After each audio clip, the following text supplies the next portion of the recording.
গত কয়েকদিন থেকে বাসায় বাজার ছিল না, তাই আপনাদের ভাইয়াকে বারবার বলছিলাম বাজার করার জন্য, কিন্তু ব্যস্ততার কারণে সে বাজারে যাওয়ার একদমই সময় পাচ্ছিল না। অবশেষে আজকে সকালবেলা বাজারে গিয়েছিল, তার নিজের মতো করে বাজার করে এনেছে। বাজার করে আসার পরে ব্যাগটা ওইভাবে রেখেই সে ঘুমিয়ে পড়েছে। তো যাই হোক, তার নিজের মতো করে কি কি বাজার করে এনেছে সেগুলো বের করে নিচ্ছি। গতকালকে রাতে আরিয়ান বাবু আম খাওয়ার কথা বলেছিল, তাই ছেলের জন্য পাকা পাকা আম নিয়েছে, মোয়া মাছ নিয়েছে, চিংড়ি মাছ নিয়েছে। আর আমি লেয়ার মুরগি খেতে পছন্দ করি, তাই আমার জন্য বড় সাইজের একটা লেয়ার মুরগি নিয়েছে। গরুর মাংস নিতে পারেনি, কারণ বাজারে যেতে যেতে অনেকটাই দেরি করেছিল। আর গরুর মাংস কিনতে গেলে সাধারণত খুব সকালে বাজারে যেতে হয়, নইলে গরুর মাংস পাওয়া যায় না। যাই হোক, বাজারগুলো ব্যাগ থেকে বের করে নিলাম। আর আপনাদের ভাইয়া আমাকে বলছিল জিনিসপত্রের যে পরিমাণ দাম বেড়ে গিয়েছে, এই বাজার দিয়ে অন্তত 10 দিন চালাতে। যদিও 10 দিন চালাতে পারবো না, কিন্তু 7 দিন ইজিলি চালিয়ে নিতে পারবো। বাজারের দিনটা আসলে অনেক বেশি ব্যস্ততার মধ্যে কাটে। বাজারগুলো গুছিয়ে রাখার পরে আবার দুপুরের জন্য রান্না বান্না করতে হবে। মাছ কেটে নিতেই অনেক বেশি সময় লাগবে, ছোট মাছ কাটতে এমনি থেকেই অনেক বেশি সময় লাগে। তার মধ্যে একা হাতে কয়টা কাজই বা করব। খালাকে ফোন দিয়েছিলাম, কিন্তু খালার আস্তে আস্তে দেরি হবে। আপনাদের ভাইয়া যদি বাসায় থাকে আর যদি ফ্রি থাকে, তাহলে আমার কাজে অনেক বেশি হেল্প করে। আদা রসুন বাটা শেষ হয়ে গিয়েছিল, তাই আপনাদের ভাইয়াকে বলেছিলাম আদা রসুন ছিলে বেটে দেওয়ার জন্য।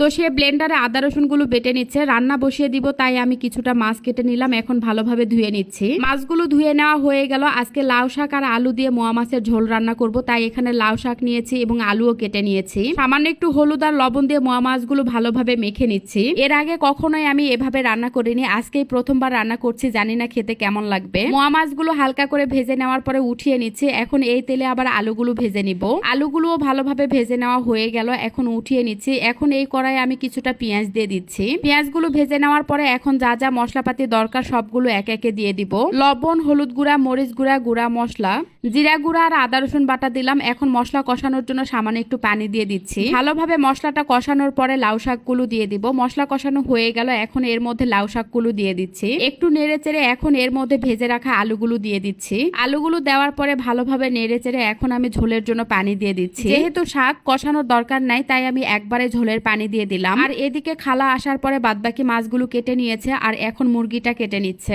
চিংড়ি মাছ দিয়ে কচুর লতিও রান্না করব, তাই খালা লতিও কেটে দিয়েছে। আর এদিকে ঝোলের তরকারিটাও প্রায় হয়ে গিয়েছে। নামানোর কিছুক্ষণ আগে আমি ভেজে রাখা মোয়া মাছগুলো দিয়ে দিলাম। এখন 2-3 মিনিট জাল দিলেই আমার তরকারিটা রান্না করা হয়ে যাবে। এই তো তরকারিটা রান্না করা হয়ে গেল। ঝোলের পরিমাণ একটু বেশি করে রেখে আমি তরকারিটা নামিয়ে নিচ্ছি।